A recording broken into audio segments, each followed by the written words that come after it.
Bhubharati scam ప్రభుత్వానికి పెద్ద తలనొప్పిగా తయారైంది. తీగలాగితే భూభారతి డొంక రాష్ట్ర వ్యాప్తంగా కదులుతుంది. ఈ స్కామ్ ద్వారా దాదాపు 100 కోట్ల రూపాయలు కొట్టేసినట్లు అంచనాలున్నాయి. పోర్టుల్లో లొసుగులే ఆసరాగా చేసుకుని కేటుగాలు దందాకు పాల్పడినట్లు స్పష్టమైంది. ఇప్పుడు తేరుకున్న సర్కారు సొమ్ము రికవరీకి కొనుగోలుదారులపై ఒత్తిడి తెస్తోంది.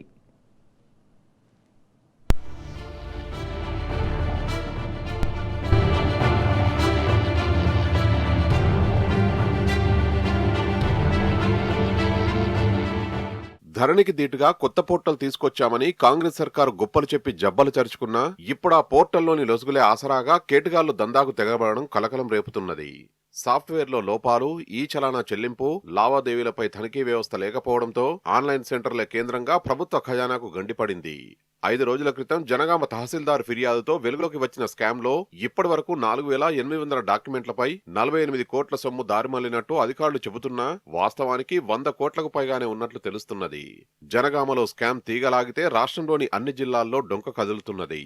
స్కామ్ ప్రాథమిక సూత్రధారులుగా వెలుగులోకి వచ్చిన యాదగిరిగుట్టకు చెందిన మీసేవా నిర్వాహకుడిని సిసిఎస్ పోలీసులు అదుపులోకి తీసుకున్నారు. అతడిచ్చిన సమాచారంతో జనగామలో 3, కొడకండ్లలో 1, పాలకుర్తిలో మరొకరు, యాదాద్రి భువనగిరి జిల్లా గుండాల, రాజపేటలో కూడా మీసేవా నెట్ బ్యాంకింగ్ నిర్వాహకుల్ని అదుపులోకి తీసుకుని ప్రశ్నిస్తున్నారు.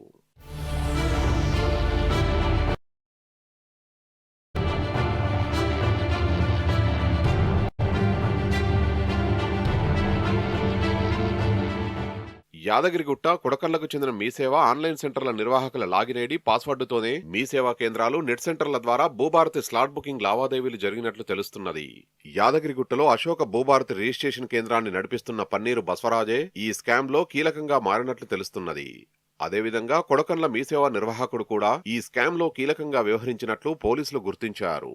అసలు మూలాలు కొడకండ్లలో ఉన్నాయా అనే కోణంలోనూ విచారణ జరుపుతున్నారు. కొడకండ్ల మీసేవా నిర్వాహకుడికి అతి సన్నిహితుడిగా ఉన్న ఓ ఐటీ నిపుణుడు సాఫ్ట్వేర్లలో లొసుగుల్ని కనిపెట్టి తన ఆధీనంలోకి తీసుకోవడంలో దిట్టగా పేరుందని తెలిసింది. కొడకండ్ల నుంచే స్లాట్ బుకింగ్, నెట్ సెంటర్ల నిర్వాహకులతో ఒక్కో డాక్యుమెంటుకు 5,000 చొప్పున కమిషన్ డీల్ మాట్లాడుకుని అమలు చేస్తున్నట్లు తెలుస్తున్నది. అయితే కొన్ని నెలలుగా ఇంత భారీ మొత్తంలో స్కామ్ జరుగుతున్నా తహసీల్దార్లు గాని, డీటీఓలు, ఎస్టీఓ అధికారులు ఎందుకు గుర్తించలేకపోయారు?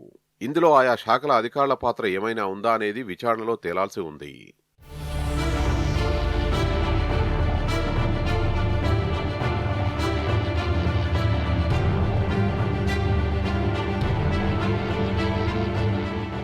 అక్రమాలు జరిగినట్టు ప్రాథమికంగా నిర్ధారణకు వచ్చిన జిల్లాల్లోని అన్ని మండలాల తహసీల్దార్లను ప్రభుత్వం అప్రమత్తం చేసింది.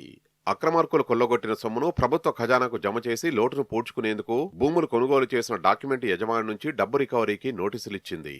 అయితే నిందితుల్ని అదుపులోకి తీసుకున్న పోలీసులు వారి నుంచి సొమ్ము రాబట్టి లోటును పూడ్చుకోవాల్సింది పోయి చెల్లించిన సొమ్మును రెండోసారి చెల్లించాలని కొనుగోలుదారులపై ఒత్తిడి తేవడంపై సర్వత్రా నిరసన వ్యక్తమవుతున్నది.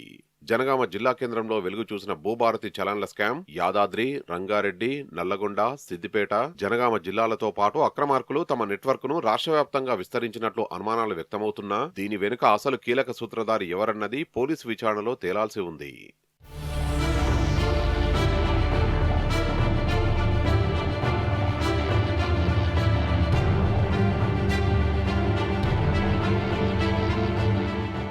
కేసీఆర్ సర్కారు తెచ్చిన ధరణి పోర్టల్పై ఈ తరహా స్కామ్ ఆరోపణలు ఏమీ లేవని, లావాదేవీలన్నీ పక్కాగా పూర్తి పారదర్శకంగా జరిగినట్లు రెవెన్యూ, ఖజానా శాఖల అధికారులే చెబుతున్నారు. కొత్త పోర్టల్ వచ్చిన తర్వాతనే అందులోని లొసుగుల్ని ఆసరాగా చేసుకుని కొందరు సొమ్ము చేసుకుంటున్నారని అంటున్నారు. 2020 నవంబర్ 2 నుంచి ధరణిని అప్పటి బీఆర్ఎస్ సర్కారు అమల్లోకి తీసుకురాగా టెర్రా ఐసిస్ అనే ప్రైవేట్ సంస్థ దీన్ని నిర్వహించింది. కాంగ్రెస్ ప్రభుత్వం దీన్ని భూభారతిగా మార్చి నిర్వహణ బాధ్యతను కేంద్ర ప్రభుత్వ సంస్థ నేషనల్ ఇన్ఫర్మేటిక్స్ సెంటర్ ఎన్ఐసికి అప్పగించింది. ఈ పోర్టల్లో ఇప్పటి వరకు 50 లక్షల లావాదేవీలు జరిగితే సాఫ్ట్వేర్లోని లొసుగుల్ని ఉపయోగించి ఖజానాకు చేరాల్సిన మొత్తంలోంచి 90% గండికొట్టి తమ సొంత ఖాతాల్లోకి మళ్లించుకున్నారు. ధరణికి దీటైన కొత్త పోర్టల్ను తెచ్చామని గొప్పలు చెప్పిన ప్రభుత్వ పెద్దలకు పోర్టల్లో లొసుగుల్ని అడ్డం పెట్టుకుని కోట్లు కొల్లగొట్టే వరకు కూడా మేల్కొనకపోవడం గమనార్హం. ఈ పోర్టల్ ద్వారా రైతులు ఎంత చెల్లిస్తున్నారు, రాష్ట్ర ఖజానాకు ఎంత జమ అవుతున్నది, ఎన్ని లావాదేవీలు జరుగుతున్నాయన్నది తనిఖీ చేసే వ్యవస్థ భూభారతిలో లేదు.